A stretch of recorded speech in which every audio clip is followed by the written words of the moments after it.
we should be good. We are live, right? I think so. Okay. I think so. Let's hope so. Hope so. Whenever you can see us, just put it in the chat. Let us know. Yeah, let us know straight away, guys. There's some Google Hangouts have done us the disservice of completely changing how they operate a call now, and it's confusing for an old guy like me. So I think we've sorted it. Andy's head might be abnormally large, but he tells me that's a problem he has anyway. So that's a common thing, Luke. Yeah, that's fine. Both physically and metaphorically. No, just physically. Just physically. A massive head. I can't wear hats. I can't wear any helmets. It's a nightmare. It's been plaguing me my whole life. So yeah, he just told me a story that they went like abseiling when he was like a kid, and they told him he couldn't do it because he had a head too big and they didn't have a helmet that fit him. And bearing in mind he's a child at this time, so I laughed. Luke, that's private. That's private chat. Luke, that's private chat. Sorry, mate. Sorry, I thought it was too good. I had to share it. How's everyone doing then in the chat? Everyone good? Yay, we've made it. You're on. Yay, I can see the chat a little bit. I've got a tiny window here for you. Lovely. Good. Yeah, everyone's here. Steve Bird's here. Joe Todd. David Strom. United FPL. CM Fantasy in the chat. I watched that this morning. CM Fantasy. Great stuff again. Oh, nice. I haven't caught that actually because I was at work the whole day, so I'll check that out later. Yeah, you've been for a treat. It's a really good one. Another good one. So a few surprising picks on there as well. So I think we'll probably cover that tonight. I want to see, in particular, Charlton, because I'm on a wild card and I want to see how they're like condition wise and stuff. So yeah, be interested to watch what happens really. Sweet. Well, let's fly through the review so we can talk about your wild card in the preview then. Chelsea Arsenal. As we suspected, Arsenal weren't going to offer much of a fight here, and they only had one shot on target. Chelsea pretty comfortable. In terms of the key stats, I've been at work all day. I've had a look briefly through them. Forsell obviously impressive when he's come on. 4 shots, 3 on target. That's pretty good. He's a good player if he can ever get the minutes, and Zola obviously picked up an injury. We'll check that out later. Terry gets his assist. Obviously, it doesn't give you an assist in the game because he was fouled for a free kick. So we manually add those, but it's a good send-off before many get rid of that was lovely. Payback. That was lovely to see that. I mean, to have both, I had Carboni and Terry. So early on, that was a great assist and goal there. Love that. Lovely. Melchiot with a 3 key tackles had the most key contributions here, so that's probably why he got the 9. Who's worse, Arsenal in this or Arsenal in real life? Yeah, I mean they're pretty similar at the moment. I don't think Arsenal have managed to score more than like a goal or something, and been pretty dire. So mimicking it, if anything. What happened to Arsenal? Well, obviously, Sol Campbell went off injured. Not that I don't think many people have him this season. I've got my eye on Ashley Cole. Did all right. Yeah, he's not been too bad. He's actually, I mean, for him. There's only 2 games here, but he also played in Europe and did well, didn't he? If I remember right, he got a goal, assist, man of the match here in one of the games. So he's been pretty good. I mean, someone like Ashley Cole. I mean, I'm expecting like 15 to 18 clean sheets, so then high average rating, and pretty much nailed. So yeah, it's just a solid pick, I think. I've not looked at the fixtures much, but I guess they have a swing today. I think someone was talking about it. Yeah, quite a good swing. I quite like the fixtures coming. So. Naz, Thierry Henry, 13 headers, only 3-1. Not really his game, but as we know, when the people are getting those headed attempts, it's usually a pretty good sign. Unfortunately, he couldn't win any of them, but he is against Desai and Terry, so kind of explains why he wouldn't win any. Let's move on. Ipswich and Villa, Tommy Miller with 2 wonder goals. It's a shame because he probably won't play very often. That'll probably be his standout performance for the season and won't see the team sheet much. But he's not bad. He's all right. He's an all-rounder. I thought it was quite interesting that Hariderson came on in the 60th minute. Did nothing in terms of key contributions, yet got an 8. And the reason is he had 4 runs, so he turned into Ronaldo for the day. He actually came on for Gardso, and Gardso's playing here, so he was running out of defence. Out of defence, okay. So he can do it all, tackles, head. Now he's Ronaldo, It's unbelievable. The God mode is still engaged somewhat, it appears. Titus Bramble, people were getting frustrated with him. I know he's conceded a goal there, but lots of key contributions. I was getting frustrated with him, but he got some bonus, which is good. Yeah, still like him for 5 million over the season. I think the Bolton centre backs are better at the moment, but he's he's still going to be decent come the end of the game. I would have thought. Marcus Stewart with a stunning 6 passes in 53 minutes. Not his best outing.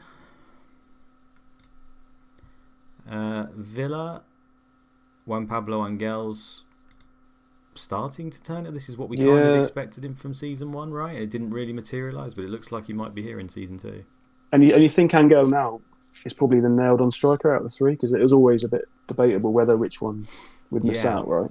I mean, we obviously did Sims to come up with prices, and Angel's the most expensive for a reason, because he generally played the most and did the best out of the 3.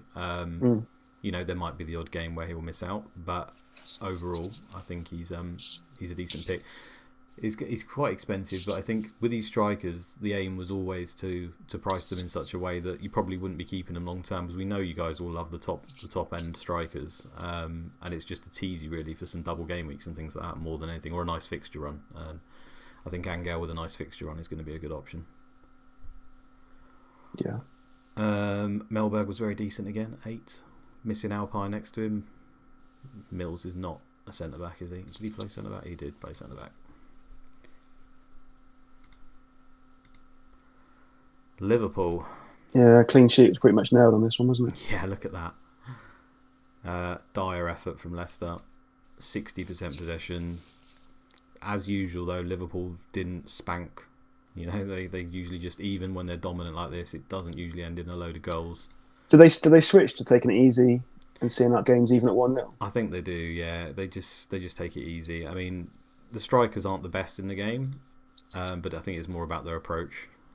Gerard Houllier was known for that kind of thing a little bit as well, wasn't he? So yeah, it's a homage to him.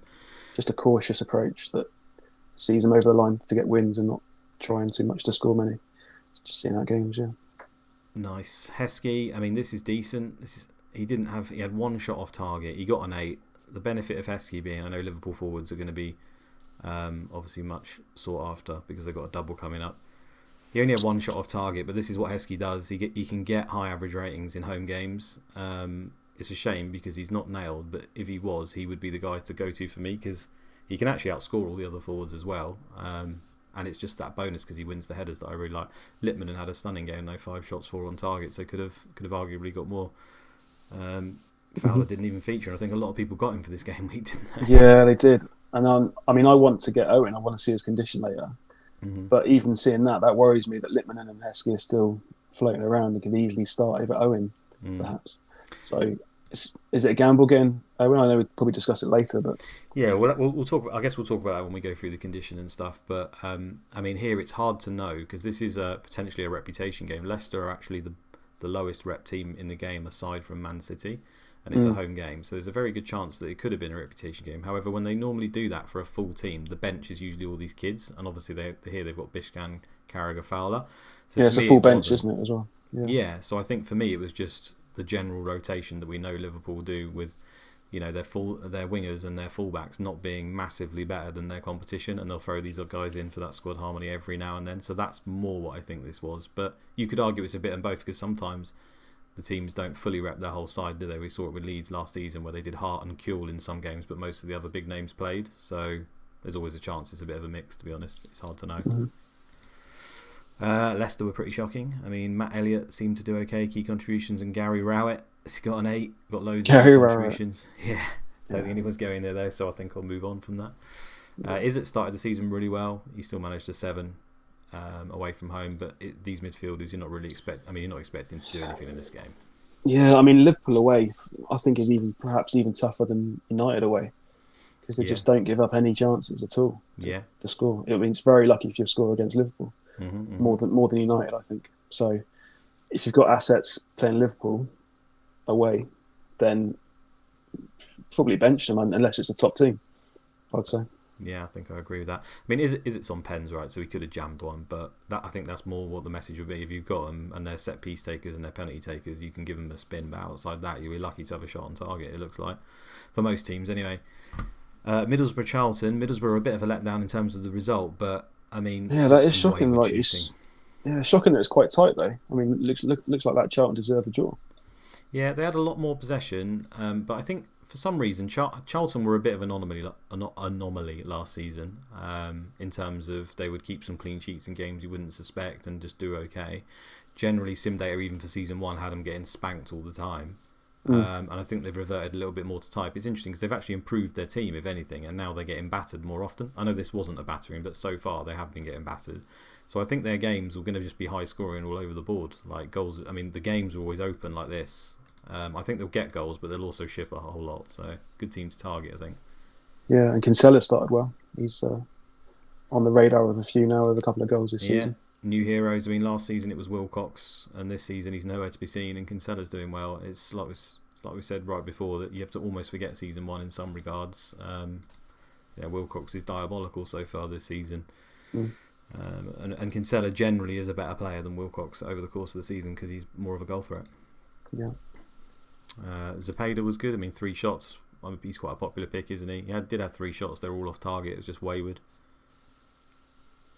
Boxic was low condition when he started the game. It's always a concern when he's low condition that he might go off. I was surprised last week that so many were going for him because when I looked at the stream last week, it was 91%, was it, or less than that? I think it was 90. Yeah, it was around 90. So it wasn't that bad. I mean, I've played him all day, but to consider captaining was probably a bit risky just because. I mean, he can get subbed early in a game anyway because his stamina is quite low and it goes down during the game.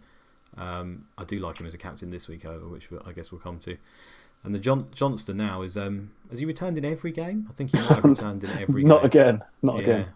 If this repeats again, it'll be utter madness. Was it like 19 games last season? I think something like that. And just so many people just avoid him as well. Like, we'll stop scoring, and he just carries on. Goal a game, attack and return every game. Gareth does what he does best. I mean, key contributions all over. I know he got the assist, but I mean, it's arguable he'd have got man of the match anyway, or at least an 8 and got close to it. That's why we have him really in it. I'll tell you how Middlesbrough would have won this game if they hadn't played Mark Platz at left wing. How is this guy getting in the team? The state of it. Yeah, and I hate like left wingers that are just midfielder lefts. Yeah, like, exactly. Not attacking, just left midfielder. It's not. In fact, the worst in the game is Rooney position, which in this is forward left. Who has ever played a forward left in this game? Like top right, top left, top right hand corner. It's just ridiculous. Yeah, he had 1 game last season. He's had 1 game here. I wouldn't rush out and get him. No. How much is he? I'm assuming he's 4.5. I can't even remember he's in the game, to be honest. He might not even be in there. He might be one of these guys who's popped up. Sean Bartlett had a lot of headed attempts, but when you're up against Southgate and the like, you're not going to win many of them, are you? That's about it, really, from them. Rufus wasn't bad. Clegg's been disappointing so far, but he is on corners for Charlton, so I expect him to get a few assists here or there. And Charlton's fixtures turn as well, so I've got my eye on them as well. So yeah. Rufus or Clegg might be decent then. This game, as you can see, was interesting. Blackburn had more shots, more on target. But in terms of the play, Millwall had a little bit more. The main reason being is that Blackburn gave them some respect and went for the old 7-2-1. They didn't go for their full defensive outlook, which they do against the top teams. But if you guys will remember, Millwall are actually a rep 13. They're one of the higher repped shit teams. So they've given them a little bit of respect here. It basically is just a nod towards reputation, showing that it works. Because even though it's Millwall, they've set up more defensively against them and given them more respect than they actually are. So if Blackburn had actually played, because they always play in these instructions, or not always, but most of the time away from home against the not good teams. But sometimes they play that different formation with the 4-2-2-2 with the wingers. If they'd have done that, they'd have probably won the game. But there we go. Cheers, Souness. Yeah, nice one. Yeah, he loves to tinker, does he? Yeah, I mean, I had Kinney in my team, so even though I've just started calling him Kinney, but I've always called him Kinnet. I thought it was Kinnet, but I don't know. Yeah. But yeah, nice to get attack and return from a 5 million left winger who somehow didn't start game week 1, which I was a bit annoyed about, and Stephen Reed got it. But yeah, I mean, Kinnet's will start every game, I'm pretty sure. So 5 million, I think he'll tick along nicely. Yeah, I agree with that. And when Evans isn't on the pitch, which, as you can see, isn't all that often, he's often on some set pieces, which adds to his appeal, I think, at 5 million. He's another one of these in that category with the G to the X that's that's decent at 5 million, you can just leave in and not worry about it. They'll turn up nearly every week and they'll ship in with the odd return. Because I think Paul Eiffel's a bit more, isn't he? Isn't he 5.5? He's 6. Or is he 6? Okay, fine. Yeah, I think he's 6. I'm pretty sure he is. I think that's a bit too much for a Millwall mid. Yeah, personally. He did well on Sim Data, but arguably you can make them both 5.5, to be honest with you. So Savarese's done okay. I mean, I think he's trickled these points a little bit. He's one of the cheaper nailed starting forwards. So the reason I mention him is because obviously Whelan will be going soon, and people will be looking for a cheap forward. And I think his name's in the hat. Yeah, I mean Harris is 6 million, so I think I prefer Harris. I think he's cheaper and decent as well. Mm-hmm. Yeah, two guy didn't do much in this game, but Matt Janssen 4 shots, 4 on target. Again, that's another one people will be looking at for the double, understandably. Mm-hmm. Probably could have done better here. Another one to point out again. I know everyone knows I love him. David Weatherall, 16 headers, 9-1, 4 key. He's a beast at the back. Beast at the back. Absolutely. And I think Weatherall's going to be popular for the double. Perhaps not clean sheets because the fixture they have is quite tough, but he can rack up those headers and average rating is going to be high. So if you can get at least one bonus out of him, then it's going to be worth it because he'll get 6-7 points in 2 matches. So yeah, home game's good for centre backs bonus as well. Colm is up to it again. He's up and down that pitch all day as Christoph Kinetic Energy. Okay, that's terrible. Well played, Colm. This guy got a start in centre midfield, 18 years old, absolutely dog shit. No idea why. They played Solano left wing. Solano injured again. I'm pretty sure Solano's injury proneness is 0, as in it's randomed. But I think we can say quite, confidently now over a season and 2, he's hit a high number there, hasn't he? Because he's injured non-stop. Did you hear Souness yesterday about Calvin Phillips? Did you hear what he said about Calvin Phillips? I saw someone tweet it. I didn't hear him say something about he should score more goals or something. Is that right? Needs to add goals to his game. Like, he's basically a quarterback. Souness has got no clue about what Calvin Phillips does. He rarely takes shots unless it's a direct free kick sometimes. That's like asking Xabi Alonso to score more. I know he scored some from like the halfway line, but they were like 1 a season, right? And yeah. Not a clue, and it showed against Millwall as well. He hasn't got a clue. Yeah.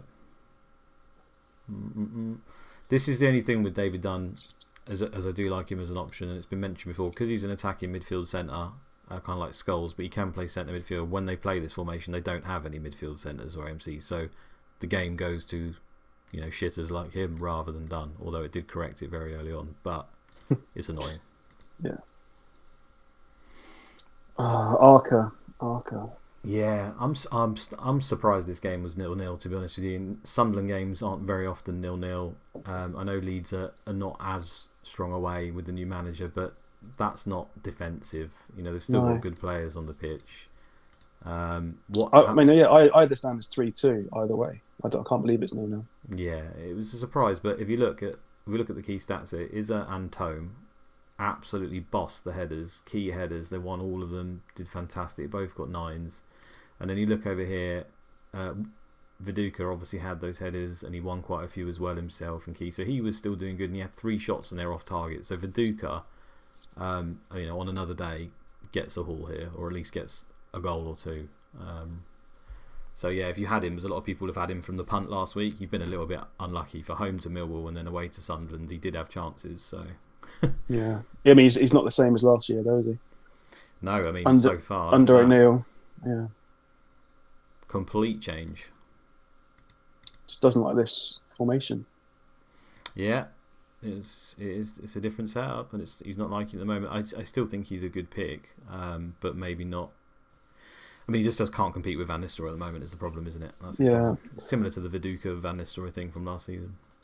Yeah, I think it's interesting to see how Keane does, because I watched the CM Fantasy video, and it looks like Keane is doing quite well alongside Viduka. Or that second striker alongside Viduka is doing a lot better.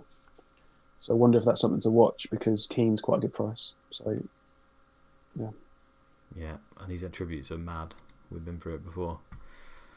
Let's move on. Oh, Ian Hart obviously got a benching as well, and then came on. I have mentioned this before, and I know people love Hart, but when it's a wing back position, the game prefers to play midfielders. I remembered it. I said it last season, where you'll see Gronkiart and Stanic for Chelsea play in these positions, despite them having the likes of Babayaro and Melchior, and it would more often go to the midfielders than the defenders.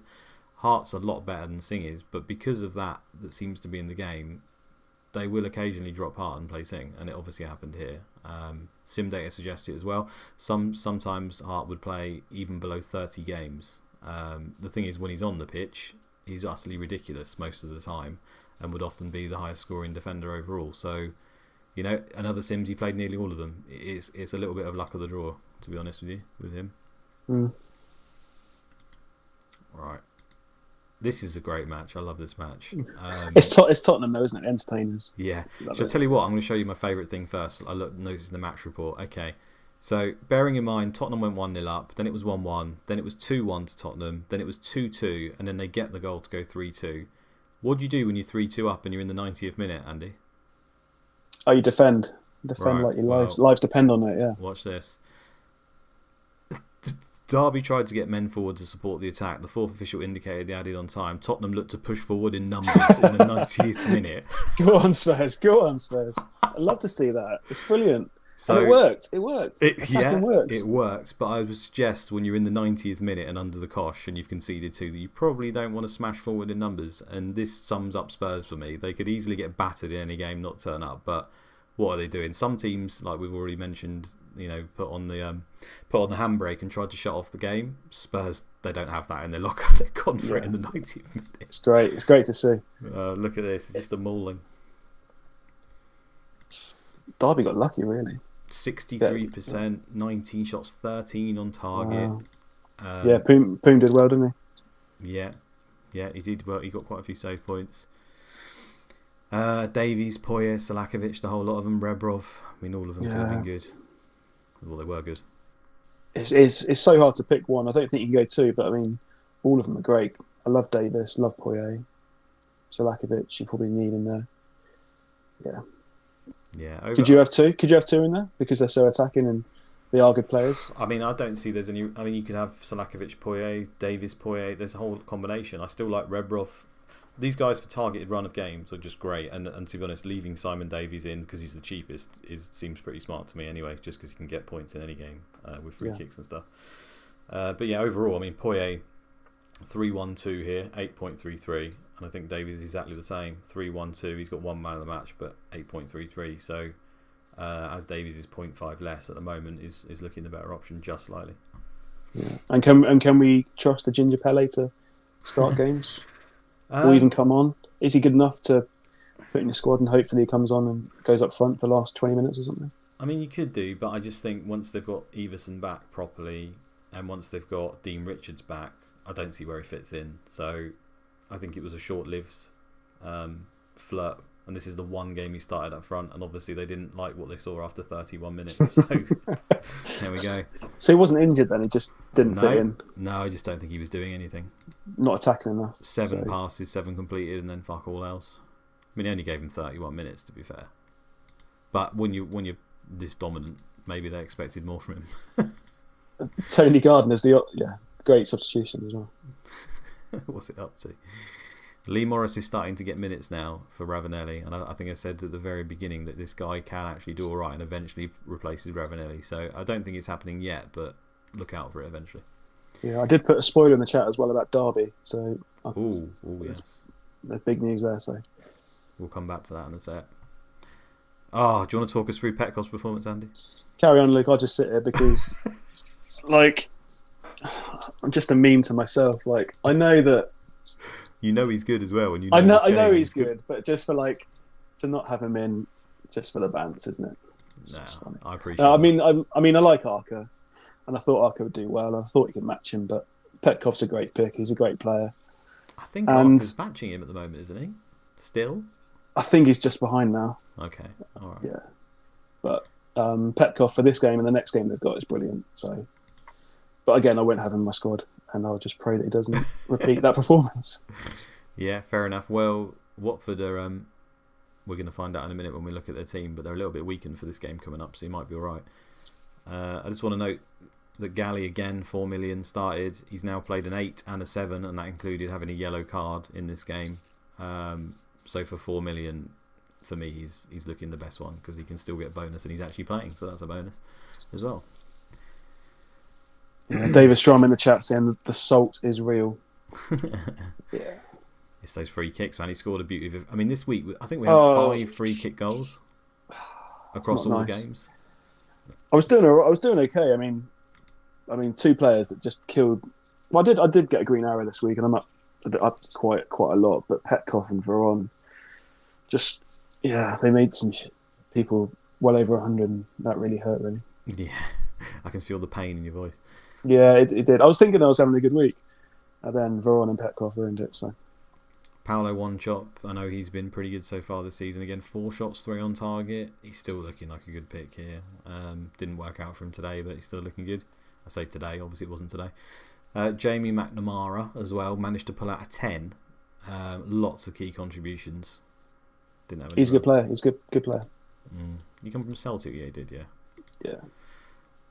Nicky Weaver with the 4. There was quite a few shambolic goalkeeping performances this week. I mean, they only had 3 shots on target, Watford, and they scored 3 goals. Yeah, Man City missing a trick. Carlo Nash is better. Yeah, they rotate often quite most of the season, so maybe Nash will... Is it like Leicester with Man City keepers? Yeah. Okay, fine. Yeah, I think it is. Bolton and Everton. This game... What a guy! What a man! There he is. Yeah, Ricardo, your tip. I've got him in my dead team. Yay, nice. Absolute Brilliant. Wonder performance. What was quite funny about... There's a few things about this match, actually, is if you look at the stats, Everton were unlucky here. I mean, that's pretty impressive. They had close to the same amount of possession. They had almost the same amount of shots. One keeper was an absolute hero. One was an absolute dud, which Paul Gerrard is prone to these. And people remember from Season 1, they swapped Simonson and him around most of the season, and they're both absolutely diabolical. It's a joke. I mean, Voss and Hendry. I mean, Voss, look at this. This is why it's just so good. Yeah, beast as well. I think with UC, he was like 3 saves after 4 minutes, 4 or 5 minutes. Yeah. It was brilliant. Everton unlucky to score right at the start. Wallace is still looking good again in that cheap striker spot. I still like him, and he hasn't scored yet, but 2 assists in 2 games, some bonus points in both the games, I think, as well. That's pretty good. Pedersen. It's 1 in 2, 8 average rating. Can't really ask for more. I think he's doing pretty well. The thing about Gardner that made him play so well, I know he got the 2 assists and he got the goal, which is obviously fantastic, but this is amazing. So watch this. 10 runs completed. You will rarely see above... I mean, you can see here from the rest of the team, you rarely see above 2 or 3. And he has got an intrinsic dribbling stat, which is cheat mode, which is why Gardner's usually... not many people can do it, but Gardner's one of the few that can. He's so good at it. So his average dribbles per game is 10 at the moment. I know that average will come down, believe me. But this was... I mean, you can look at the tactics here and you can see why... I mean, look at all the space he's got. Yeah, just roaming that left-hand side constantly. Yeah. So these formations, Derby do it, a few other teams where they give up the flanks a lot, are just really good for the wide players. And Gardner just had a field day. Yeah, what was his position? His fitness at the end is 63 at the end. 63. Well, we got lucky here. Well, I got lucky because I've got him. If you notice... They obviously started him, so he went just over 70% so he can play the game. Usually if a key player is not flagged, but he's over 70%, he will play the game. He'll probably come off early, but only if they've got a substitute on the bench that can take his position. Now they had Barnes on the bench, Pitts on the bench, Disley, a goalkeeper, and Bo Hansen. So they had no one who could play his position. So the only reason he stayed on the pitch was because they didn't have a sub. If they'd have put a player who can play in his position, he would have come off at some point. Everton, GX, at least, I mean, again, he got an 8. Don't want to sell Everton assets to people. It's the one hope in Everton that they've got a man called GX, and he's okay. He could have scored as well a couple of times in the commentary. And Kevin Campbell, 4 shots, 3 on target. I keep saying, because I had him Season 1, I've got a slight soft spot for him, even though he was utter shit for me and never did anything. He still actually can do all right. So I'm just still waiting for it to happen one day. Tyler, if you're still in the chat, can you put like combined ownership of Everton players? Yeah, that would be interesting. I want to see that. Yeah. Close to none, I would have thought. Everton going down, Iron says, nah. Don't think so. 17th again. Charlton, maybe Derby, and then there's 3 promoted teams, isn't it? So they're all in the mix as well. Well, not Man City, 2 of the 3 probably. Yeah, no shots on target for Newcastle. I think Man United, they've conceded against Charlton 2 goals, but outside that they've not conceded, have they? They've been a machine this time. Last season, 2 clean sheets. They were tipped to do the same, and Bartes kept letting in 1 shot every week, but it seems to not gone like that so far. So if they revert to the mean, they're scary, because all simmers have seen that Man United can hit 30 clean sheets out of 38 games, and at the moment we're on course for something similar. It's ridiculous. I mean, I was lucky to get Van Nistelrooy at the end, so it was so unlucky. For those that didn't go Van Nistelrooy captain, went different, like Salakovic, rubbing their hands together until the last minute. It's harsh, isn't it? Yeah. 4th official puts up added time, everything. It's literally the last kick of the game. He scores. Man United did it without breaking much sweat. So, about taking the foot off the gas, we mentioned that Spurs didn't do it. Every time Man United scored, it sort of mentions down here that they decided to play more passive each time. And, still didn't matter though, did it? Veron actually turned up for his own as boss the game. Yeah. Do you go to Veron, or do you just stick with the midfielder that you got? Do you just stick with Beckham or Giggs, or is it worth the transfer? He's not at the club anymore, is he? So, of course, he's at Derby now. So yeah. Derby snatched him and got him. I just want to flag Ronnie Johnson as well. Look at this, and I think this is something to watch out for. 15 headers, 13 1, 8 key is probably one of the best centre back defensive headers performance you'll see. He still only managed to get an 8 somehow. I have no idea how, because other players are getting sort of 9s and 10s for sort of 3 or 4 key contributions in a game. He's managed 8. Now the reason this happened is, as we know, Newcastle play long ball. Johnson's on the left here, and then if you look at Newcastle, Court is on the right hand side, so he was up against Court. Court won 1 header out of 13 and played a 5. So Ronnie Johnson, they were just hoofing the ball up to try and get Court to challenge Johnson, and Johnson was just winning them easily. So what I'm saying there is, if Newcastle are playing away to a side and they're playing the long ball tactic, the centre backs at home may even have more of a chance, especially the one who's up against Cole Court, because Shearer, it can happen against Shearer as well, but obviously Shearer with his 19 jumping's got more of a chance of winning. Yeah. Shea Given with a 3. It's another shocking performance. Shea's normally better than that as well. Yeah, in the comms, all the goals were pretty tame. He just seemed to flap at them. I don't know what he was up to. Pressure. Yeah, must be. Alright. That's it. That's the review. We kind of went through relatively quickly through that, I think. That's good. Can we have a look at the... Because I know that the Intertoto, wasn't it, on the following Tuesday? It was, and there's a bit of a shock. Really? They're out? Chelsea have lost 2-3 on aggregate to Aberdeen. They lost 3-0 at home to Aberdeen. 3-0 away to Aberdeen. Why is it showing them at home here? Interesting. Because it's a neutral ground, I assume. I'm not sure. Oh yeah, no, it says at Aberdeen. Yeah, they're on the left. I mean, they're on the left here. What the fuck? That's weird. That is... No, I don't understand that. No, neither do I. But they played their full team, Terry included. What happened? They set up attacking. I mean, Aberdeen aren't too bad, but they got Robbie Winters. Okay. There he is. Yeah. Yeah. They got Bella bedded. And they're big out. Shock. Yeah, they're gone. So all that effort over the summer, wasted. Yeah.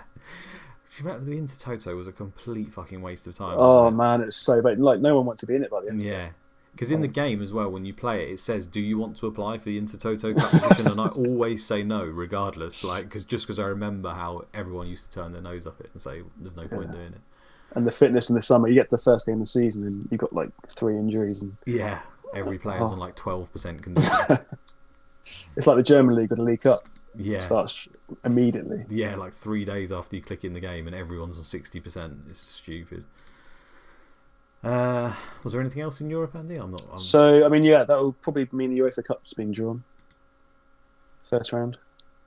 Let's see. See who the clubs have got. So only would have been 2 clubs in it now then. Yeah, Liverpool away to Herveen. Not easy. No, they've got some tasty players. This man being one of the best centre backs going. Who else plays for Herveen that I'm missing? Is it? There's someone else, I think, that's decent. Okay, let's have a look. Maybe it is just him. No. Eric Edmond. Nice. He scored a great goal, didn't he? At Anfield, I think. Yeah. About 40 yards out. Marcus Allbeck. Nice. This guy can get good sometimes. It's a bit random though. Yeah, so that's not easy, but should go through. But Middlesbrough as well, tough draw, just below Liverpool. Oh yeah, home to Schalke. Emil Impenza, World Cup Golden Boot winner. Is he still there? He is. And Hakan Suka. 4.9 million. 1 game, 2 goals, 3 assists, man of the match. 9. Just a 9. Fucking hell! Imagine that for a haul. Must have punched someone. Yeah, German league's not running, so it's just made it up. Unfortunately, it's just random. That's why the average rating makes no sense whatsoever. Yeah, that's tough for Borough, because you can look at all the other teams in there. All the teams they could have gone. Is that it? I think it would just be 2. Blackburn. Oh, Blackburn. Okay. Nice. Away to Belshina. Are they Belarusian? Bulgarian, aren't they? Bulgarian. Oh no, okay. they might be then. Belarus. They're in the team. These are other Belarusian teams. So yeah, Belarus. You don't want to go to Belarus. No, cheap players all over Belarus in this game. Yeah. Interesting. So that would just affect the fixtures for the Sundays and Mondays. Okay. So nothing to particularly worry about. No, it won't change the game weeks, but they just move the UEFA Cup games to Sundays. Cool. Right. Should we look at the teams then? Yeah. Let's do fixtures first. Nothing. Oh, internationals. I don't know if you want to have a look at internationals as well. Yeah, I could do that. Will it just be friendlies though? Or was it proper games? Try and find an England player. Let's 0-0 to Finland. When was this? 31st of August. That would be it, wouldn't it? They had 1 game then, yeah. Yeah. Okay. Great international break. 1 game, Barnby 0-0. Good old Southgate. They got Martin in goal despite Paul Robinson being ahead of Martin for Leeds. They got Fowler and Cole. Fowler starts up front for Andy, and Andy Cole doesn't play for Man United either. Brilliant. Yeah, it's typical England. Yeah, Kevin Phillips on the bench. What the fuck? David Beckham. No, not interested. Tim Flowers, who rotates for Leicester on the bench. With Ian Walker. Yeah, Francis Jeffers can't get ahead of Canu or Bergkamp. Brilliant. Heskey's back up as well. Jesus. Some questionable decisions there. And we 0-0 to Finland. This was a typical England stunner. 3 shots, 3 on target. Oh, God. Even back then, international breaks were a killer. Alan Stubbs on the bench. Come on. I thought he was Scottish for some reason. Stubbs just sounds very Scottish to me. I think it's all Everton centre-backs are just David assumed, Weir, Alan Stubbs, yeah. It's just assumed by me. Alright. That's enough of that shit. Everton centre-backs are all the same, aren't they, basically? Yeah. Arsenal. Oh no, what was I going to do? I was going to do fixtures quickly just to show you he's got an extra day. So the only teams that have got extra days are Chelsea, Blackburn on the Sunday. So they get 1 extra day of recovery, and then Charlton and Everton are on the Monday. The next games are the Saturday following. So, yeah. And just click through just to make sure that the doubles are still in there for the following week. Yeah, Blackburn and Liverpool are still there. There is 1 other double in the schedule, which is the Arsenal-Bolton game. Ages away. Here, yeah. Arsenal are home to Liverpool, then home to Bolton, whereas Bolton's is dire, if I remember rightly. Away to Man United, and then obviously away to Arsenal. That's not particularly good for them, is it? Yeah, DeVos. Nice. Right, there's been a few injuries this time, a little bit more than before, but obviously people went off injured in the game. They've then last week we had a lot of injuries in game, but then we had 2 weeks of recovery. So some people have recovered, some people haven't, and there's the odd extra one. So Campbell's out for 10 days with a sprained ankle.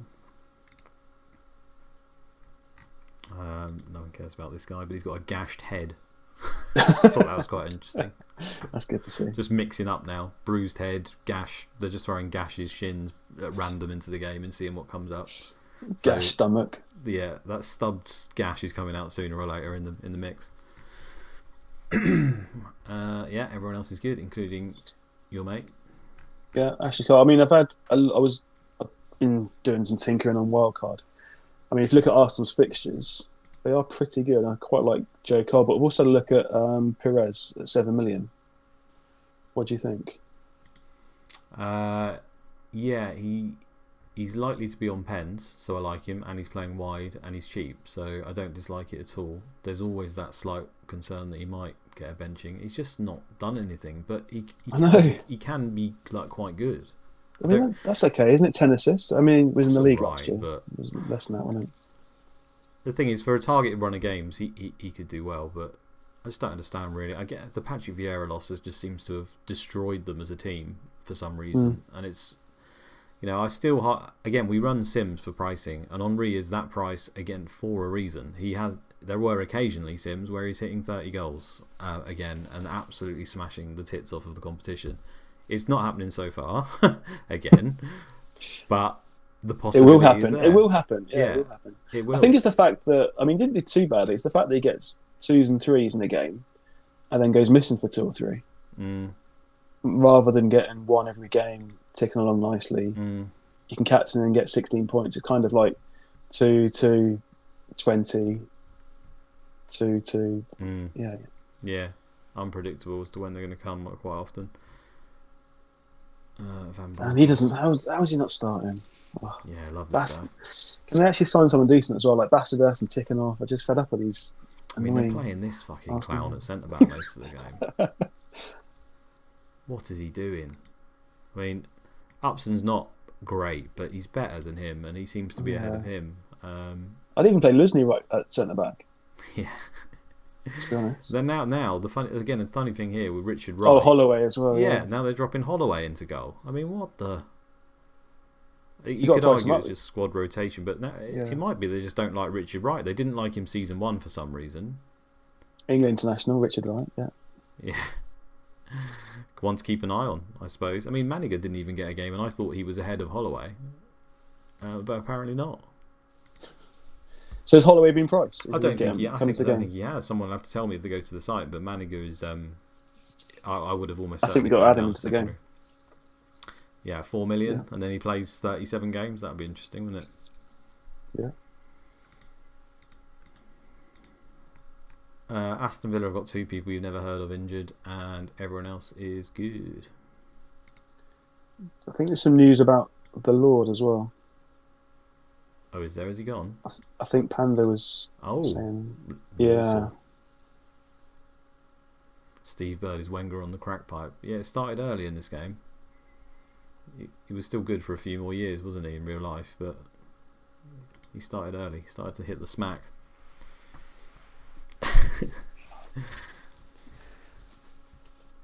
Is anyone else wanted? It's a shame to lose Staunton because he did get a game, didn't he? He came on last game. He came on.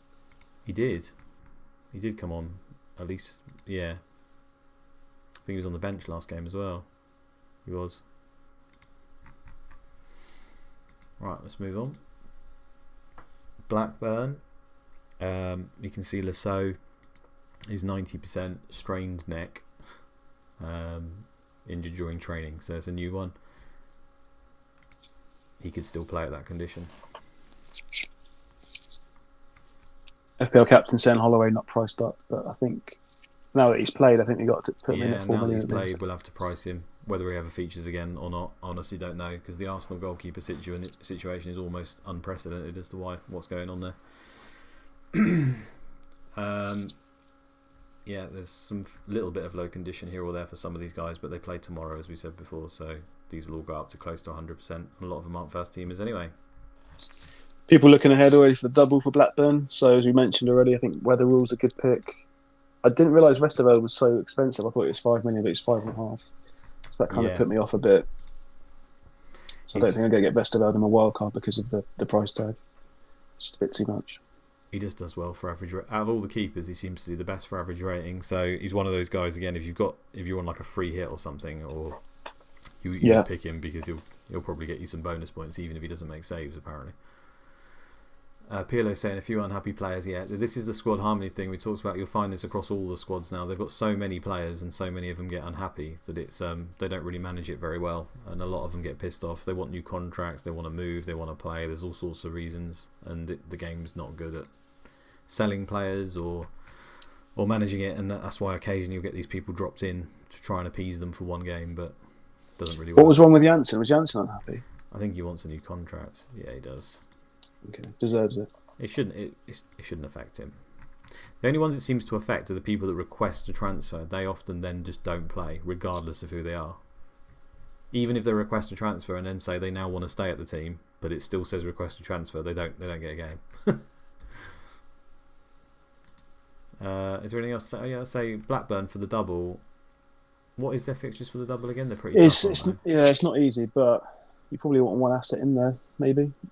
I mean, look at Weatherall for bonus, because I'd expect to get bonus points in one of those games, just from sheer amount of balls going to be played into him to head out. We've seen already in this game that in doubles anyone can go. I think it was Kieran Dyer, is it Kieran Dyer was the highest scoring player overall? Apart from the Melchior hat-trick was the same score as him, right? As what Kieran Dyer got in a double, which was the highest score for the season. Now I know Dyer's a good player, but there was other midfielders that did well in that double. The Derby ones included. You just never know, really. There'll be someone that could do well, and they've got a lot of decent ones. But the bottom line is it's a bit of a risk. Ronald de Boer will probably play both the games and can even feature up front, AMC, left wing, right wing, and he's the cheapest, so he could be worth a look at 6 million. As to whether he'll actually do anything or not is another matter, but you could roll the dice on it. But then you just look at it and think the minimum is going to be 4 points, so what's the worst that can happen? Yeah. For someone like de Boer. I mean, obviously Janssen, Weatherall. I'd love to say Dunn if he's going to play both. Don't know if he will. And then Duff are like the sort of main three I'd consider probably. Ronald de Boer maybe as a fourth. Yeah, I don't think I'm going Blackburn, but I think you can risk one and try for it. But I'm not going to go for it. Pep says there's Westerveld as well. Like Andy says, I do like Westerveld, but because he's expensive, if it's a long term pick, I'm not sure I like it. A lot of people have got Whelan in their team, and they need to start looking at. I mean, a lot of them will be wildcarding, but if you're not. What they're going to do, basically, where they're going to get their money from. So I'd have thought people looking to downgrade rather than upgrade all over the rest of their team. Yeah. Bolton, Southall, 2 weeks with a groin strain, under 70% as well. That's it. Everyone else is vibing. Bolton look good again. Another good fixture. I mean, this is their last good fixture. So they had the blank in Gameweek 2. But then they had the 3 homes at the start, which are very good. Yeah. Home to Leicester's tasty. Away to Man City, not terrible. But I don't think Bolton are particularly good away from home. I think if you're going to wildcard Game Week 5, which I think a lot of people are looking to do, I think you can, if you want to do like a Terry to a Bolton defender switch, that's pretty good as a centre-back this week. Ryan saying, God damn it, you had to bring up that double game week because I bought Robert. Was Robert the only Newcastle mid to do nothing in that game? I think he was. Who was the other one that did... Did Bastas get like quite a few as well? There was another. Actually, yeah, was it Basidas and Robert did nothing, and then Solano and Dyer went mental. It might have been Solano who was the higher scorer than Dyer. Actually, one of those two was the crazy scorer. Anyway, I can't remember. But yeah, Bolton. For if you get a wild card and you need a Terry replacement this week, I think you can go for a Bolton defender, probably DeVos or Hendry. I think Cooper. Oh, Cooper. Sorry, yeah. Cooper and DeVos are the ones to go to. I can't even tell you which one's better. The only reason I slightly prefer Cooper is just because he's defender left centre and he often gets put on the left side, so you can guarantee he's going to be one of those man marking spots. Occasionally, they'll throw DeVos here and put Hendry here, and whoever plays here usually doesn't do that well. However, Hendry has been doing well there, so I could be talking out of Anus. Yeah, I mean, to be fair as well, you can actually go Terry to Gardner. If he's fit and 100%, which he is. And chance it. Charlton, the keepers start their suspension, the 3 games. Brilliant. Who's going to be the man to come in? So it's Everton at home, Derby away, and then I think they serve it in the League Cup. Is that right, Andy? That's right, yeah. They've only got 2 game suspension in the league, yeah. Okay. So we're not sure who will start is the bottom line, because they've got 1, 2, 3, 4, 5. So if we apply the logic that Roberts has requested a transfer, so I don't think he'll play, that means Turner, Zackerson, Mitchell and Brennan. And out of all these 4, this lad was signed. And when we did sims for pricing, twice out of about 10 sims, both keepers were unavailable. And in both those times, this guy played. So my money is on this guy, and he's shite. Yeah, the state of that. Handling's at 10. That's all right. That's better than Jalal. Yeah, but I mean, even if it's not this guy and it's like Brennan, I mean, it's not much better, is it? I think Ben Roberts is the better keeper, but if, like you say, if we're going to play him... Mitchell's fucking shite. Turner, they're all pretty bad. I mean, he's actually not that bad. He's capped at Welsh under 21. So would that mean his rep would be up higher? You would have thought, but the signing thing, I think, just seems to boost it higher. So once he plays this week, you're going to price Zacharias in at 4 million, yeah? 4 million keeper, I would have thought. Okay. Whoever it is. But there could be a good team to target over these two. So that's the thing. I think someone mentioned in one of the group chats they were looking at an Everton striker. And I mean, people turn their nose up. But I suppose you never know. If the keeper has a shocker, it could be all right. And then Darby. Can you imagine if it's John Turner and then he's taking a punt on Kevin Campbell? He could easily get a brace. That'd be awesome. I'd love that. K. Campbell, my man. Derby away is probably a good fixture, actually. Home, so Ravanelli, Christie, one of those guys could do well in that game. Nice. No one else? Everyone else is fit, are they? Everyone else is good. Cool. Pep Talk saying... Emergency loan. Yeah. No. Could do. The game will give you a greyed out player. So in a way they do. If you literally can't play anyone, you've got nothing, it will give you a fake player to play. It will always be dreadful. Chelsea, so a few on the low. They do play tomorrow, so they get a little bit extra. A lot of these guys aren't first teamers. Zola went off injured, but he's back to 90%. Leon Knight's a few days with a damaged shoulder. John Terry starts his 3-game ban now, annoyingly, for my dad. I don't think they're not in the League Cup, are they? For the third round? So he's got 3-game suspension. Yeah, and look at Blackburn at home, Sunderland away, Man City at home. It's not a good 3 games to miss for Terry. He could have done very well in them. Annoyingly. Yeah. Well done. I mean, it's another reason I took the wild card early, because of Terry. I've had a couple of punts that didn't go according to plan. I felt I had to go a week earlier than what I was going to, because of Terry, really. Just didn't have a bench I could trust. Adam's saying, where's the carnage after international break? What is this season 2? Yeah, it's very different to season 1. I don't know.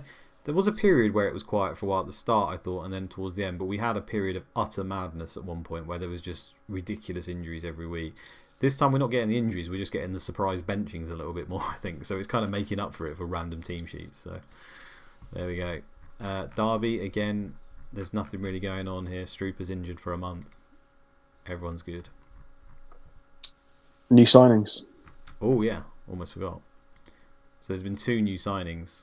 They've splashed the cash. And I think they're interested in a third as well. And they're interested in a third, yeah. Who is the third they're interested in? Forest player. Oh, yeah. Okay. So I'll start with the less exciting one. Barry Nicholson has been signed. 3.9 million. I think that's exciting. I think he's okay. I think he's decent. I think it's a good signing for him because, well, first of all, he's going to be a 4.5 million midfielder in the game. He's got a Scottish cap. You know, his stats aren't brilliant, but I think what will happen, because they don't actually have a right wing back. They're just playing like turkeys there. They didn't even play their formation. It's an away game here. Let's find a home game. Okay, here. So at the moment, they're playing Powell left wing back and then putting Johnson over here to right. So what I think this means is Nicholson is probably going to go here. He could play in centre midfield, but they've obviously got Valakari, Morris. They've got a number of players, haven't they? Burley. Yeah. So I think Seth Johnson will now go to left wing back and Nicholson will play there, which means that this could be the death of Powell. Oh, no. A few people have picked. Oh, really? Okay. Ouch. Yeah, he's a 4.5 million midfielder. He was the highest scoring 4.5 million midfielder in the game that was priced up. So quite a lot of people have got him, I think. I think Nicholson's a good signing. I quite like him as a player. I think he did well. If they're going to play him right wing back. Could do okay at 4.5. Yeah, worth a look, I guess. The other guy who's been signed, and the guys who play this game will know, is Lee Naylor from Wolves, who is a pretty damn good left back in the game. You can often sign him for a decent team when you play. Look at pace. Look at pace. Yeah, that's a good thing for getting assists for a fullback. The pace. His defensive ability of 5 jumping needs a bit of work, but he's probably going to play that left wing back role potentially as well, where Seth Johnson plays. So I'm not sure where he's actually going to play, because it's another showing for this game where it's not very good with signings. They play a formation most of the time where they don't play a left back. He can play wing back, but arguably their best player is Seth Johnson, who plays there. So surely Seth can go to middle though, right? He could do, but then what's the knock-on effect for Valakari, Burley, all the other guys that are there? They just signed Jody Morris, so I don't think Burley's as good as Seth Johnson, so I'd kick Burley out and play Seth Johnson next to Valakari and Morris. It's not about who's good though, is it? No. Yeah. So I don't know if it's the signing they needed, to be honest, because if Seth Johnson was going to go there, but he is a decent player, so he's 4.5 million defender anyway, and we'll see what happens when they play away from home. It shouldn't be a problem anyway, because they play this ridiculousness quite a lot. And they're up against Zachariasen in 2 weeks. Interesting. So Lee Naylor would be in this position if they were to play away like that, I would have thought. Yeah, they want Ricardo Skimica. I think a few teams are interested in that. Bolton and Wolves are interested. And he plays defender, defensive midfield, centre. Now, I had a look, he basically plays centre back. So if they get him, it's just another centre back to Derby's mix, and they've got quite a lot. So again, he'll probably, if they do sign him, he's a 4.5 million defender, I can pretty much tell you already, to go in at Derby. Just another one to the mix. Adam France saying Valakari's gone, but he's not. He's there. Yeah. I was thinking maybe he's gone from the team, maybe? I don't know. Oh, no. Like his front teeth, Burley will be gone. Fucking hell, Steve. What a word. It's fucking harsh, isn't it? Yeah, so harsh, yeah. Jesus Christ. Everton, yay. Yay, Everton. Everyone's okay. Let's move on. Look at that. Oh. I'm generally just going to move on. No, any future transfers, anything? No. Nothing. No, don't be silly. Okay. I've seen Everton spend season 2 though, and some interesting options. So I'm waiting to see if it happens. I really hope it does. I really hope so. Just something, anything. Ipswich, Jim Magilton.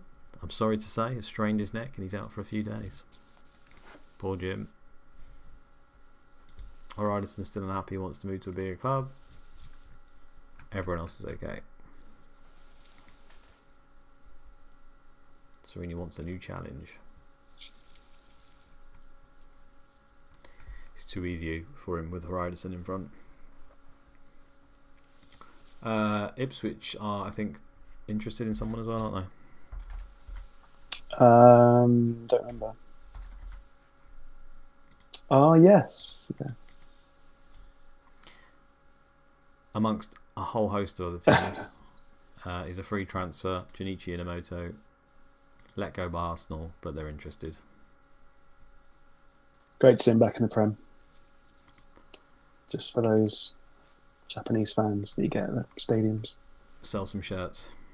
Yeah, exactly. Tariko lost his star man. Someone saying, yeah, that's why it's not really something to pay attention to. It goes up and down all the time as to who's playing. I mean, Horizon and Bramble, I think, are pretty much permanently it, and then the other one changes around a bit. It's whoever's got the highest rep in the game is who gets the star man. So the 3 players with the highest reputation will always have star man, and obviously the star Sereni's reputation, I'm assuming he was the 3rd, has gone high enough. It could have been that Bramble that wasn't. I'm pretty sure he was a star man though already. Leeds. Milosevic 3 months. That's been out for a while. McPhail's at 84% and they play today. He's rotation risk anyway. So is that because he's playing for Ireland or something? Why is that? Could be, yeah, couldn't it?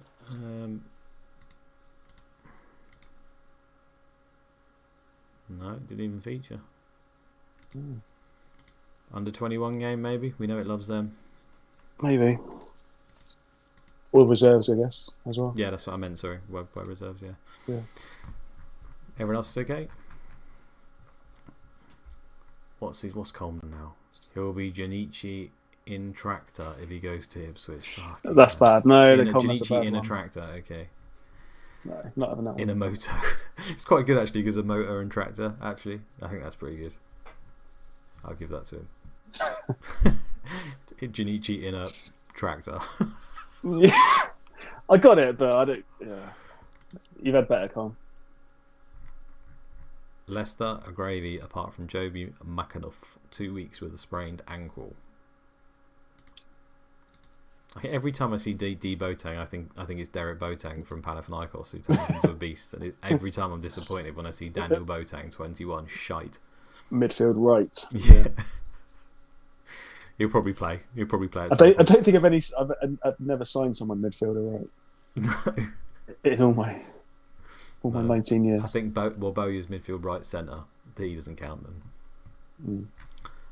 Yeah, they're all good. Let's move on. Liverpool. Dun. On shows. Owen's still not fit. Oh, Michael. I was waiting for this because I was tempted to buy him on my wild card and hopefully have him for the double. But look at that. Why can't he get fit? He's an idiot. Well, he's actually out for a week with strained knee ligaments, and he's 76%. Bearing in mind the game played him orange in the Champions League, already on this same injury, because it's a recurrence. It could be that Shearer thing where if he gets to 90, or even now, he could still feature. But it was 2 weeks. 2 weeks ago, and that's another week. And it keeps the process can repeat, can't it? So, I mean, there's a chance he plays this game, home to Sunderland, for example, and gets re-injured. But if you look at the dates here, it is a week. So the 14th, if he can survive Sunderland and Heerenveen, he will be back for the double. He won't be, because if it says 7 days, it's more like 10. Michael Owen. Nah, it will be 7 days as long as he doesn't get re-injured. He will be back. I'm not taking a risk. I was hoping to see him at 100% because it was 2 weeks, but yeah, he got re-injured though, didn't he? He got played. So which game was it? Sorry, it was in the Europe. He did. Yeah, here. So that's why it was 2 weeks. Then it extended. They played him injured, and he got re-injured. No. It was 2 weeks last stream. That was before. Right. Okay. The game week. So like when it was Leicester at home, when we did the last stream, it was 2 weeks from then. Oh right. Okay. So I was hoping that it might be touch and go, whether he's like 90% one day, but then to see him at a week at 76%. He's had a setback. Boss, I can't do it. I can't possibly play. My knee. Klompy going to finish him. You're right, John. Stefan Ancho is 10 days with strained knee ligaments, so at least he's red, so he can't play this one, which is a good thing, really. And then again, it applies here with the whole 10 days. He's likely to be orange at 90%, I would say, around the very start of the double. Now, I probably don't think anyone's going to chance it now, but there's every chance that he does play both those games as a result. One of them may be injured. I mean, we can see it next week, can't we? We can see if it's like 90% one day. We'll have a closer update, yeah, exactly. We ain't going to be buying him this week anyway. No, I mean, just from wildcard, I was hoping to go for Owen, but that's off the radar now. I think for the double, I mean, they do rotate a lot. Obviously, if Honcho's fit, he's an option. Hippie is definitely an option, I'd say. Yeah, I mean, yeah, Hippie is going to be in. I'm going to have Hippie and Biscan. They're pretty much nailed because Biscan's price is great. Yeah. But then I was hoping to get someone I can captain. I can't really rely on Heskey or Littmanen or Fowler because of just they're not nailed. And if Owen's back for the second game, for example, then if Owen's back, I can't risk anyone. He probably plays both, and then you've got one spot for 3 forwards, haven't you? Yeah, and I can't wildcard in Fowler, for example, because it's just too risky, isn't it? He is ahead of Littman and Heskey usually, but if you look at their fixtures as well, they've actually got a game every 3 days, haven't they? So Heerenveen 12th, Sunday 15th, and then 3 days later. Considering most of the team are very injury prone and they rotate anyway, then any sort of slight hint of low condition, and there could be rotation. Yeah. Cobbler saying Berger shout for the double. I'm thinking that as well. Perhaps Berger is a shout. I don't think so. Biscan usually plays ahead of him and plays this spot. This was clearly a rotated team, and if you look back at their other games, that is their lineup that they'll play most of the time, except Owen will be Lippmann, and Owen was injured. That's their first choice team, and therefore I would only pick players from this list. You know, Risa and Hegem can be great. Hegem can be exceptional. But they're not nailed, so you could get 1 out of 2. You could get 2 out of 2, and Hegem could score in both games, play both of them, get assists, be fantastic, but it's a risk. Same for the wingers are actually Smeetser and Barmby over the course of the season generally play over 30 games and generally do pretty good for their assists and goals. So if you're ever going to buy them, it's going to be in a double. I wouldn't buy them outside of that. So again, it could be worth a risk, but. See, because also I'm looking for a captain in the double as well. I want a captain Liverpool player. I think probably Hippie is the safest choice now. Yeah, I would have said Hippie as the one to captain. It's not really that high ceiling for Hippie, is it? Well, if he gets a clean sheet and a penalty, or he gets 8s and 9s, I think he's got a pretty high ceiling. Yeah, I was just annoyed about Owen, really, to be honest. I thought he might be back. Well, we'll get an update next week. You just can't buy him this week. Yeah, that's the thing. Maybe he's sorted himself out. Probably not. Man City, Tiato is getting closer. He's still 10 days and 48%, so he won't be playing this week. This guy never plays. Everyone else is okay. There is news, though, isn't there, for Man City? Oh, yeah. Because the delegates were in Ecuador. And I was very impressed. Who was it who got it straight away? Danny J, I think it was. Someone, can't remember his Twitter account name. Okay, this for me is close. I know there's a lot of teams interested, but this guy goes to Man City virtually every sim I ever play, so I'd be surprised if it doesn't happen. So I think he is going to come in, and therefore will probably play alongside Howie rather than replace him, and it'll be Richard Dunn that gets kicked out, I would have thought. But if you've got Howie, there's always a chance. But Howie's got higher rep and ability, so I'd be surprised. Who else are in for him? You think he'll probably go to Man City, yeah? Yeah, he goes to him a lot. So just on that basis, I mean, the other teams are pretty dire, aren't they? Racing's not too bad. Saint Etienne, I don't think they'll go there. Okay. Good to see him there. He's all right, yeah. Yeah, he's not bad. He'll be a 4.5 defender, I would have thought, if he goes. Mm. Where were we? Man City. Man United. Veron news. Oh yeah, the big news. He is no longer wanted. Juventus have killed their interest. It looks like Veron will be staying. Is that a celebration or not, Andy? For me, I'd rather he went because he wasn't in my team, but I guess for the game, it's a good thing that there's another Man U asset that could be captain also. Yeah, it is a good thing for the game, isn't it? I'm pleased he stayed. I'm not. The only reason I didn't pick Veron in my dead team is because he often leaves season 2 and goes to Juventus. And when this wanted thing happened, I thought, right, I've made the right decision not picking him. But now the interest is gone, I'm actually gutted because I feel like he will be a great option over the season, and I wish he was in my dead team now. Yeah, I bet. Yeah. I mean, look at the average rate. I mean, I know he's done most of this in one game, but he is just a great player. I don't care. Can we go to Juventus as well while we're there? Because we can look at Salas. Yes, we can. Marcelo Salas. Come on. Give it to me.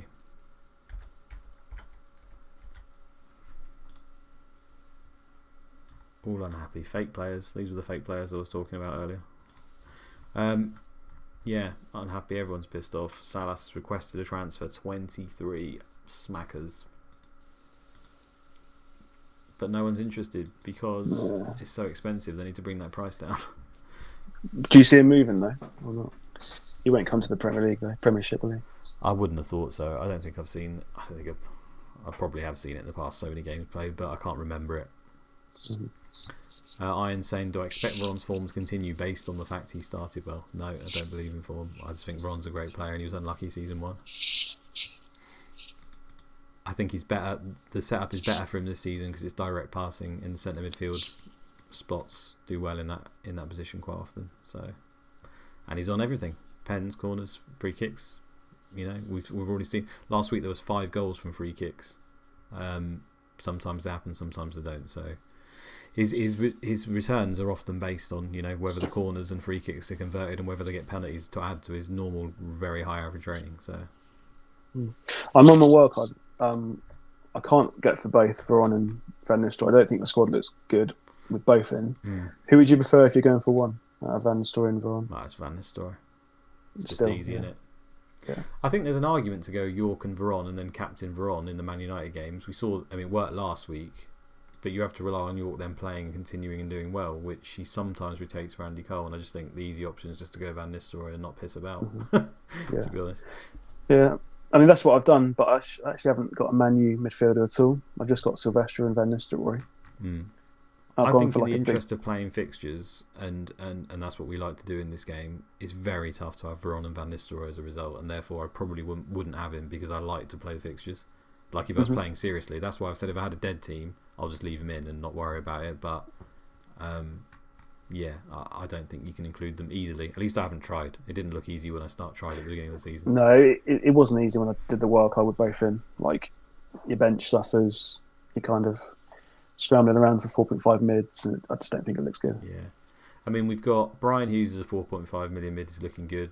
The new signing for Derby, Barry could be. Whaley's not really done much, but at least he's playing every game and he can do okay. More like a 5 million. You've got Kinnett, 5 million. You've got Tome, 4.5 million. You've got Rufus and Clegg won't keep clean sheets but have attacking returns for 4.5. You've got Galley, who's a 4 million, who I'd probably stick in there now. So there are some cheap options around. Rod Wallace up front. I mean, I've got for, at the moment, I've gone for Yule up top as my third striker, just because the fixtures. So consistent. But I can easily downgrade later on. But for the fixtures now, I've got Hughes and Yule in, who I think do quite well. A strong defence, I've got Sylvester and Hart. And I think Hart's a waste of funds myself. It's hard to say because he's 2 games and he's returned in both of the games. Yeah. Who else do I have? Someone, like 2 other strong defenders, and then a 4.0 as the 5th one. Who else was it? I can't remember. But, yeah.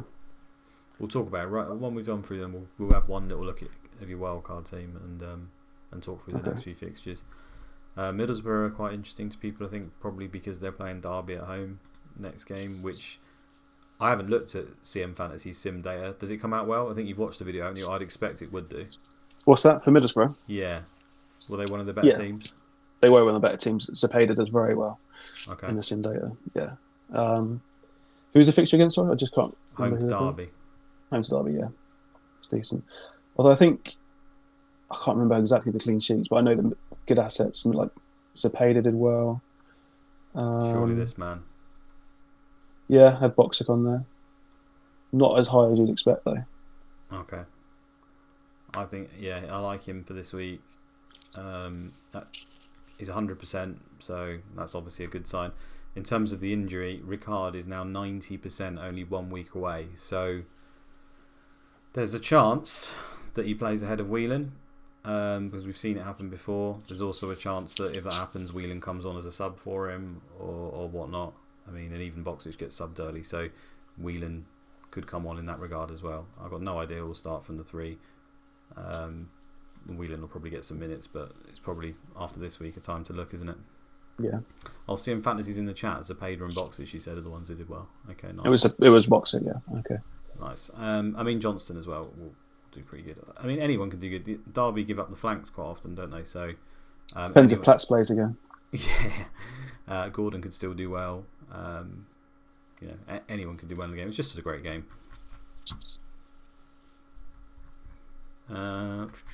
Yeah. So that's Middlesbrough. Nothing else of note there, is there? No. Someone's saying switch Rude to Phillips or Shearer. That's brave. They're home to Villa. It's a tough game, but I think actually it was looking like a good week to go against Rude as captaincy. There's better options. They kind of don't score too many. Like Villa set up very defensively, and it's kind of 1 or 2 goals. And Venestor was apparently just getting one return. Yeah, quite a lot. I don't think you get a haul out of him. I think any goal. It's consistent. Yeah, it's consistent stuff. It's a risk to move away from Van Nistelrooy in any week, but if there's a week to do it, it might be this one. It's just when it's a home game as well.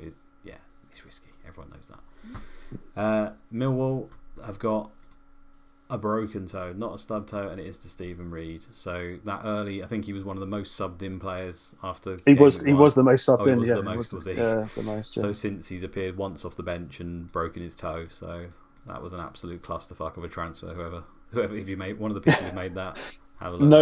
No one had him game week 1. Absolute haul. Everyone brings him in.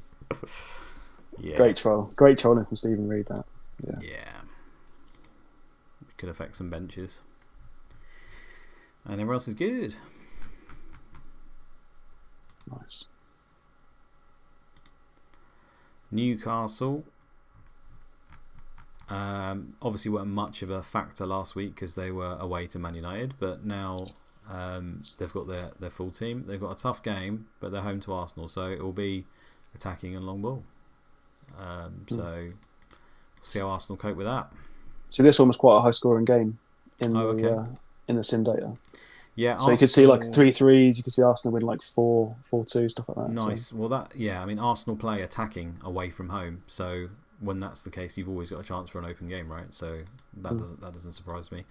But because they play like that, you could therefore see Newcastle do nothing and Arsenal win 2-0 to 3-0. But equally, you could see Newcastle score quite a few goals. So I think people still have Stephen Hughes. I think they might have benched him last week, but I think quite a few went for him. Yeah. From his previous performances. Don't think you should write him off after one bad away game. He's been great. Big out. I think many have shipped him, but anytime he's involved, especially in a home game, he's due an injury. He's due an injury, is he? Yeah, lacking match practice. He had 1 week off for fucking golf, and then did he not play last week? He did. And then he's off, 2 weeks for the international, and that's not enough match practice, is it? Because he's retired, yeah, he's retired. So he's playing golf during those 2 weeks as well. Fucking hell.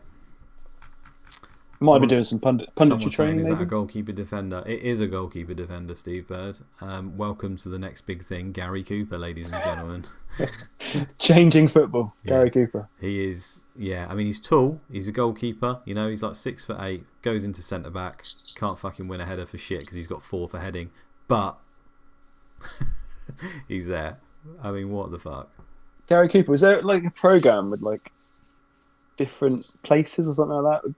A guy called Gary Cooper in? I don't know. Who was that? Who was that small black man? He was like a child but an adult man. I've got no idea. It's going in my head. If anyone puts it in Quickly, chat, say something else. Yeah, no, it's fine. He's got agility. Hopefully someone knows what I mean. He's got agility 1 and he's a goalkeeper. I mean, he's going to struggle. Rush keeper. Yeah, he's got 16 pace. Yeah. Pace is actually not a bad attribute for keepers. It's one of the ones that's needed. So he's got that. That's about it. Goalkeeper defender, was he signed from a 5-a-side team? Yeah. I mean, they've got 5 goalkeepers already, including a guy called Brain. So, what more do you need? John Brain. Yeah, nice. Gary Coleman, people are saying. Is that? Oh, that's Gary Coleman. That was it. Sorry. Yeah, who's he? Sorry. Different strokes or something, different places. There's a program. I thought his name was Gary Cooper, but it is Gary Coleman. Yeah. Okay. That's it. Yeah. Let's move on swiftly. Sunderland. Who's changed their name to Boban? Oh yeah, quality. I'm not going to be wearing the shoes. Oh. Boban plays for AC Milan. It's decent for a little bit. Yeah. Anyway, sorry. Swartz out for 6 months. We knew that long term. Kilban's 2 weeks. He's been injured for a while. Lawson, I think he picked up an injury last time, didn't he? Because he didn't play last game, which is a shame because he's good. But he is orange 90% 1 week with a sprained ankle. So wait and see for Lawson. All good. Spurs. Legends. Dean Never Richards, stop attacking. a few days, 90%. This fixture could be anything. Really could be. Everyone else is gravy. Yeah, this could be anything as well.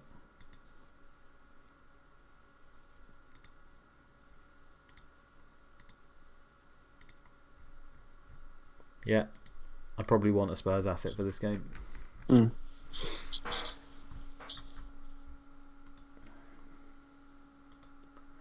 Watford are in. This is what I was saying earlier about them being a little bit decimated.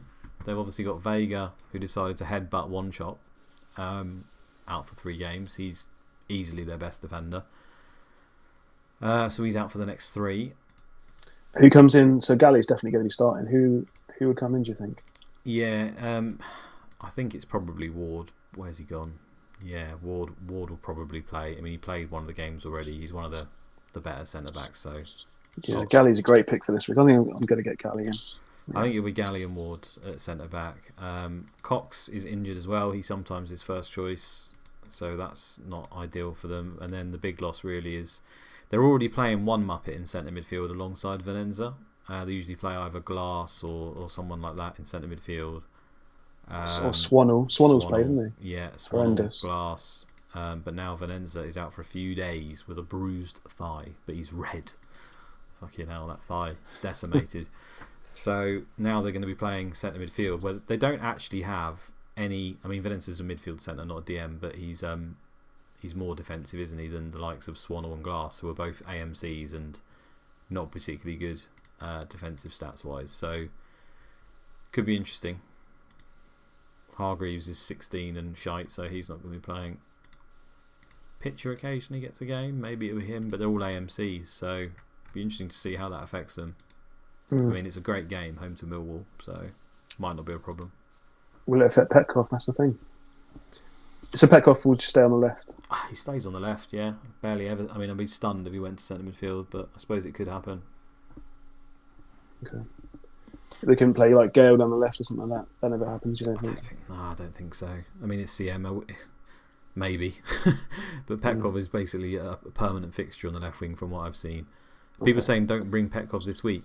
Well, it doesn't really change how the team's set up. It's just that, Watford will probably not be at their full strength. So I don't think it will necessarily affect Petkov too much. But they've only got one decent game left. Away to Arsenal, home to Liverpool, away to Everton's not particularly strong, I would say. But I set and forget. I mean, they've had good fixtures now. This fixture's great for them. Yeah, it's good. Do well. He's not going to hit braces every week. Not captainable this week. Could you go for it? I suppose you could, but I think there's just too many other good options. It's too much of a risk for me. Okay. And that's all the teams then. Did we miss any interest out? No, I know that Christian Vieri. That's a big news. Christian Vieri? Yeah. Must have missed that. Has he moved, has he? You'll see, yeah. I mean, the club he's moved to has had 2 great signings. Why is it not? Oh, he's moved to Dortmund for 20 million. Yeah. Shit the bed. Makes them decent. I think someone's got Dortmund in the Champions League as well. Because they've also signed Nouvel. Oh, yeah. It annoys me. I could never get him to play particularly well for me, but whenever I played against him, he'd always score against me. Say again? I can't hear you now. Oh, I just said he always scores against me in the game whenever I play against Leverkusen. It's really annoying. Can you hear me? It's kind of breaking up a little bit for some reason. Don't know why. Maybe it's me. Oh, in the chat, let me know if it's happening for you guys as well. It's fine now. What you're saying, just difficult to play against him? Yeah, I just hate him because I never could get him to play particularly well for me, but every time I played against Leverkusen or Germany or whoever, he'd always score against me. It was really annoying. I found that with Shefty Kuchi as well for some reason. He always used to score against me. Similar level of player. I swear there was someone else that was interested in someone. Yeah, there was, I think. I text you them for the tweets, didn't I? Have a little look and see if there's any teasers on there, Andy. Maybe not. I think we did. No, we've covered it. I think we've covered it. Alright, let's look at the fixtures then. How are West Ham doing? Let's go to the bottom because I just default expect it. Yeah. Oh my goodness. Bottom. How many games? 6? They've played 4 games. They've won 1, lost 3. Bet you wish you didn't ask, didn't you, Irons?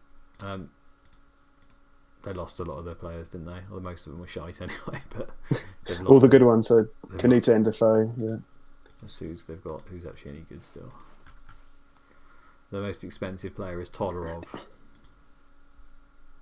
That's a bad team. It was bad in the Premier League, but it's got even worse. Repka's still decent. He sometimes goes back to the Prem, so we'll see about that. Who are Saints?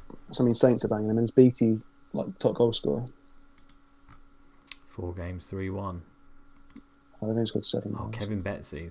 He was mad for when he actually played in the first, say, 3 goals, 3 assists in 8 games. Tommy Johnson. Justin Walker. Crouchy. Yeah, Crouchy, great. Goals. Oh, he's a nightmare as well. Andy Johnson. Crouch, Dean Ashton. Dougie Freeman. These names, man. I thought it was Grant. Dean Ashton will often get bought, I think, as well. Yeah, I can't see a Southampton player on there, so Don't think it's worth too long. Pahars with 2 is the best scorer, but he's tearing it up in average rating. Nice. Oh, they've replaced Monk. Really? Michael Barron. James Beattie's requested a transfer. That's probably why he's not getting much of a look in. Oh, I think that was like that before. Oh, Paul Murray. Oh, he's wanted by Watford. I didn't know that. Breaking news. Paul Murray. I'm sure there's going to be some transfers in the next couple of weeks. I can feel it. There's going to be some. That's interesting. Teams they don't have a decent centre midfielder, do they? So if he comes in, I'd expect he'll play alongside Venenza. Interesting. Matthew Oakley. Oh, Derby after Oakley. Fucking hell. Isn't this the guy that you guys priced this you? Isn't it the price is guy at like 8 million? Because he was really... No. Mark Draper, that was. Mark Draper. Mark Draper. Okay. I think did I show you the sim for it as well? You did, yeah. The one sim where he scored like 13 goals or something. Yeah. Top midfielder for one season. Lots of wanteds. So we're having some stunning... I mean, we're after Raquel May and Salas, but we're getting fucking Matthew Oakley and Paul Murray. Hold on to your hats.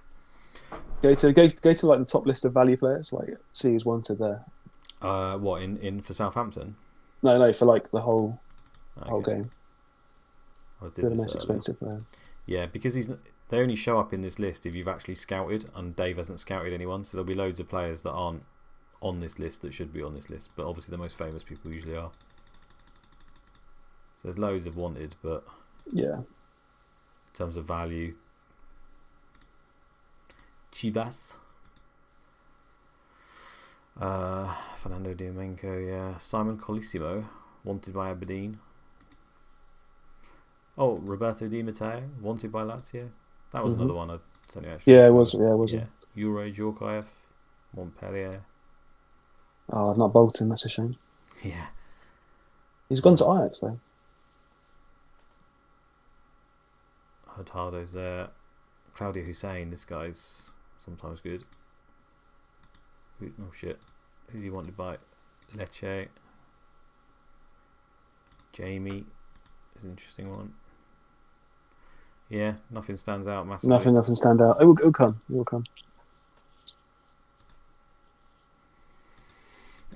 Oh, Raquelme's wanted.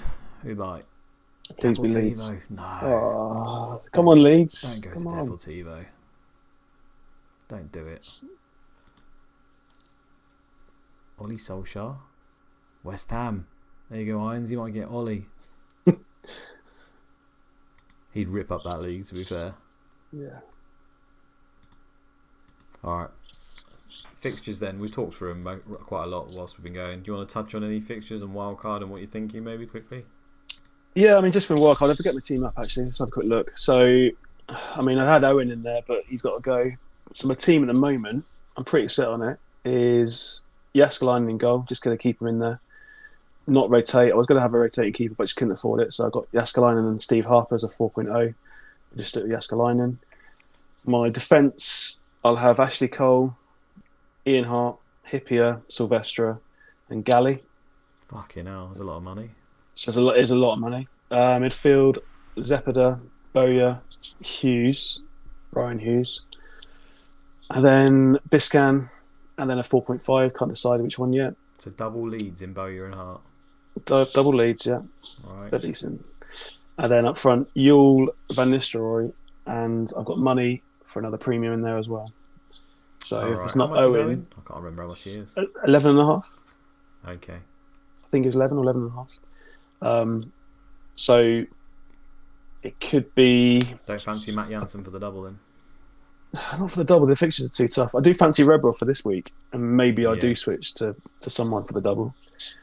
I So it think might be Rebrov in there. Rebrov, Boxic for this week. I mean, playing too far ahead is obviously risky in this game. You have to play game week 4 before 5, but at the same time, Yeah. you've got to plan a little bit. I mean, we haven't been getting as many injuries as last time, so maybe you might get more lucky. But Yeah, I mean Van Nistelrooy and Ewell, Charlton's fixtures are great. So I want Brian Hughes and Jason Ewell for Charlton because you can bench Hughes anyway, so it's not a big issue. why not wildcard game week 5, by the way? Because that's when the fixture shift seems to happen. Everyone in my Discord's on about game week 5 wildcard. No, true. Fixtures, but I just wondered why you did it. I was looking to go for. I didn't have any Liverpool at the moment. I thought I could target this fixture as well as the double and the games after it. So I thought I could get a clean sheet in there because I had Terry. I still had Samba. I had who else did I have? Someone else that wasn't playing. I can't remember who else I had. So basically, I had a bench and didn't have a bench at all. I thought that's a bit risky. I thought I'll go a week early. Okay. Fair enough. Get the Liverpool in now, triple Liverpool, hoping. If you've got loads of players not playing, then Yeah, exactly. I mean, Samba was a punt for game week 1, and I knew I was going to wildcard early anyway, so cool. And it worked out fine. So. Max saying Shearer, he's got some good games. Yeah, it could be. I do want a Liverpool forward in there. I want someone from Liverpool to captain. I just don't feel comfortable enough captain Hippier. Captain Matt Jansen instead then. I'd captain Hippier all day. I wouldn't hesitate. If I was But you really think Jansen's going to score? Well, he's a forward and he's got 2 home games. So I know they're tough, but I would have thought he'll get something. I mean, who knows? At the end of the day, we'll see. But yeah, I just like who forwards. have Blackburn got this week? I don't know. Who have they got?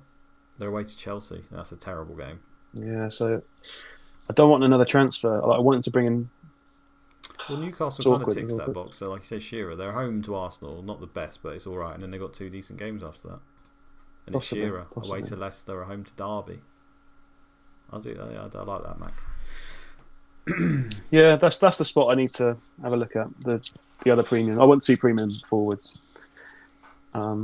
Give me an alternative captain if necessary. There's lots of good midfielders at the 7 million price, though, isn't there? So I suppose there is an argument to go Van Nistelrooy, Rod Wallace, and One Chop or something. Like I'm not looking fixtures here. I'm saying something around those prices.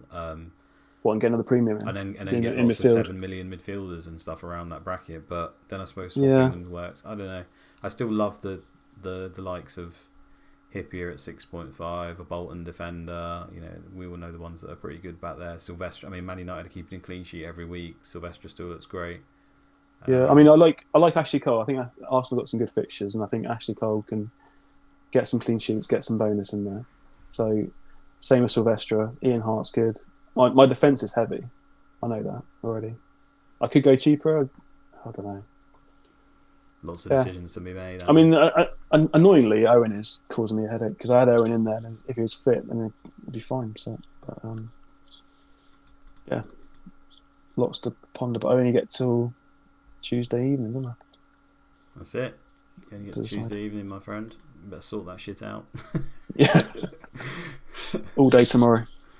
All day tomorrow, love it. Yeah, there's no more Premier League games, are we? Have finished. No, Monday there is. No, there's 2 more games tomorrow because it's a 4-day game week. Yeah, exactly. Drag it out. Max saying he wants Ruud van Nistelrooy, Phillips, and One Chop as his preferred front line from game week 7 onwards. That is a sexy front line. Yeah, Huckabee was good for this week over One Chop. Huckabee was performing a lot better. Okay. But is there an argument for getting your Nobby out for the double? Yeah, I mean, you could do, but wasn't he injured? Was he back? He got injured in the last game. I wouldn't trust Nobby at all. Yeah, no, I wouldn't trust your Nob as far as you can throw him. It's too injury prone. Right, I think that's it then, guys. I think we'll wrap it up because we finished late because of the nasty injury to Jimenez, who I hope is very okay. Yeah, I think he's conscious. I read, so that's good. Oh, nice. Okay. I think he's responding. All right, so tweets and stuff will go out, obviously, like normal, over the coming days. The leak will go out tomorrow to the masses at some point. So make sure you look out for that. And then, yeah, no more information after Monday, so you can start thinking about who you're going to be bringing in and doing those transfers. Yeah. I would say my pick for the week would be... I think... Let's have a look. Tottenham Man City. Okay. 8 goals. 8 goals. 8 goals. Yeah. And I think that Rebrov is going to do very well. Nice, love it. You've been pretty bang on with the tip again, haven't you, this week? Gardner last week, even though you had to backtrack on it. Yeah. I've not been too bad. I mean, look at the sim data and you see lots of goals anyway, but I think we'll get a special week this week.